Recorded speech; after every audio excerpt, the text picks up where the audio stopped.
Smooth cat. Let's get ready to rumble. I'm a bad man. I shook up the world. My style is impetuous. My defense is impregnable. And I'm just ferocious. I feel I'm the best ever. I broke everybody's record. Tell me who record I haven't broke. Colossal Boxing Talk. What's good, YouTube? This is the homie Smooth Cat. As y'all already know, we're riding with Colossal Boxing Talk. And in this video, this is my prediction / breakdown of Kell Brook versus Shawn Porter. Okay, first and foremost, these are two big welterweights. You have Shawn Porter, who formerly fought at up to as much as 160 pounds. And you have Kell Brook, who's just a big muscular welterweight himself. So in the strength category, I give advantage to Shawn Porter. I believe Shawn Porter is physically stronger than Kell Brook. Okay, but let's get into it. Okay, first and foremost with this fight, we know that Shawn Porter likes to come forward, and by him being small, Shawn Porter comes in and he wings some shots here and there. He throws the hooks upstairs, and he also he likes to establish things off his jab, which is a good thing. And he also excuse me, he also he likes to rough you up, get physical, use his strength to get you in the positions where he wants you to be, and then he goes to work, whether it's hitting the head or going to the body. Okay, in this fight with Kell Brook, it'll be interesting to see if he can display his level of physical dominance on Kell Brook, who as I mentioned earlier is also a big welterweight. But okay, for Kell Brook, as we know, Kell Brook is he's a skill fighter, and he likes to get his jab established. He likes to. The jab is the ultimate table setter for Kell Brook. Kell Brook, he won't do anything without going with a jab. Something I think Kell Brook needs to do for this fight. I honestly believe that Kell Brook needs to go to the body a lot more often than he normally does, because Kell Brook he's kind of lacking in that department in regards to going to the body. He doesn't go to the body too much, so he needs a well sustained attack to the body to kind of take some of the steam out of Shawn Porter, and see if he can potentially get Shawn Porter in deep waters. On the flip side of it, in this fight, I believe that Kell Brook, I believe Shawn Porter needs to come out early on and test Kell Brook's chin, because as we've seen Kell Brook get hurt numerous times by a lot of guys. Sinchenko hurt him, Carson Jones hurt him. It's a few other guys who's hit Kell Brook and they've hurt him. And as we know, Shawn Porter possesses the type of power to where he can hurt Kell Brook as well. So Kell Brook's chin is definitely a big question mark in this fight. It really is. He's never been beaten or never been knocked out, but his chin has shown signs that it can potentially fail him. But for now, I'll give him the benefit of that. I'll say he has a pretty good chin, because when he's been hurt, he has always recovered and went on to win. So that's the true mark of a champion. But in this fight, Shawn Porter needs to come out and pressure Kell Brook intelligently, lead with the jab, and like I say, test that chin. Throw the left hook upstairs. Throw some rights. Basically, get Kell Brook in corner and go to his body. Then go up top. He has to mix things. He has to mix it up, because he can't become too predictable. But an advantage Kell Brook has in this fight, by him being a taller man and having a longer reach, Kell Brook, who already likes to establish every punch off of his jab anyways. So I find it that Kell Brook should the straight 1-2.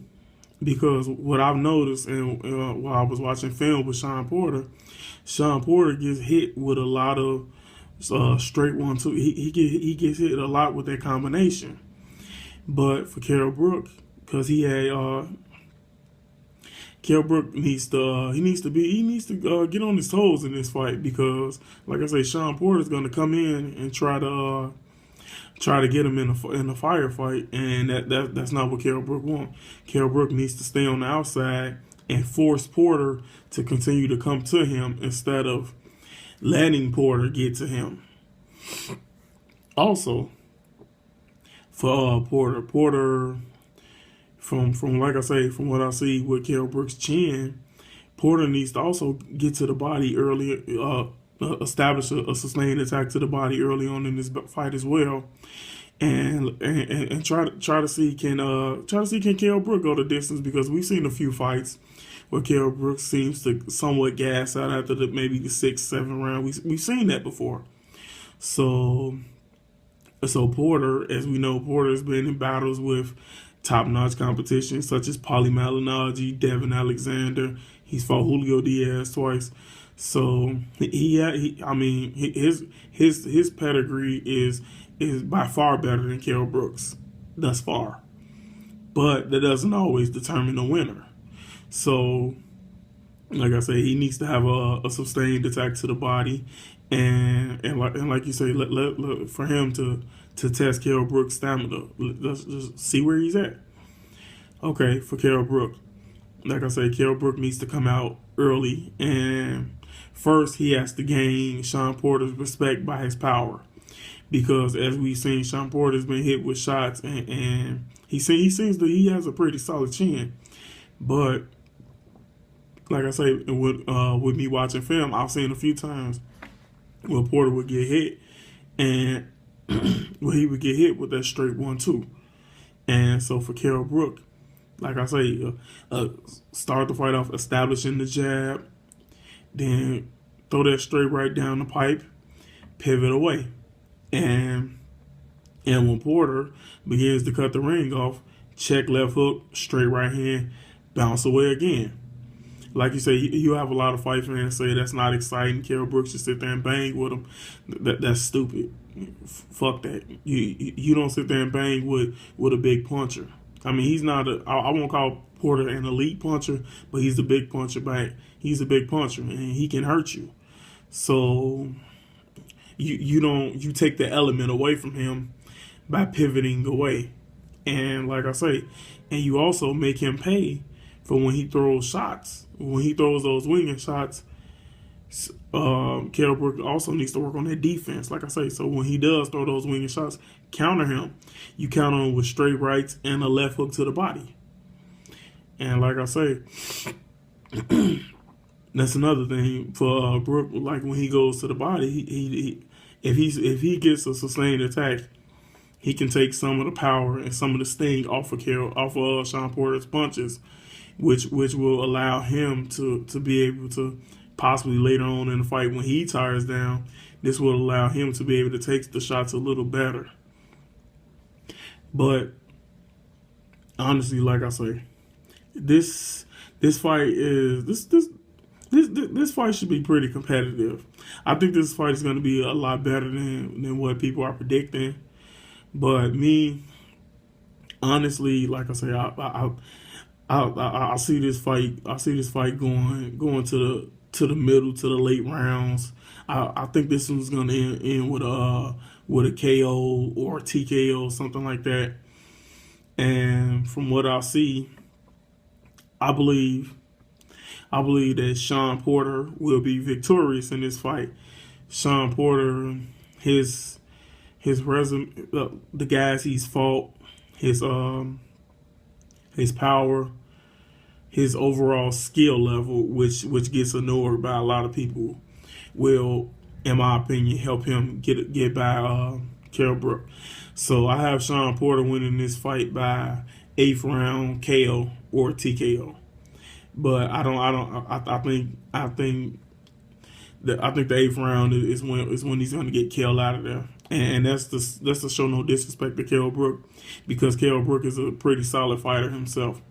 But from what I've seen in tape, and from what I'm seeing just by my judgments, I feel that Shawn Porter is the better guy of the two, and I feel that he will be victorious this Saturday. So hopefully you guys hit that like button for me. If you like the video, leave comments in the comment section about if it's something I missed about these two guys. Leave comments in the comment section. I definitely will get back to you guys and respond. Also, go over to our page and hit that subscribe button for us. And keep showing us the support and the love that you guys have been showing us so far. We truly appreciate it. Like I say, we here at Colossal Boxing Talk, we wouldn't be here without you guys. So shout out to all the supporters. Shout out to all my Facebook friends. Shout out to the Twitter followers. Shout out to all the YouTube subscribers. Shout out to every last one of y'all. This is the homie Smooth Cat, and I'm out.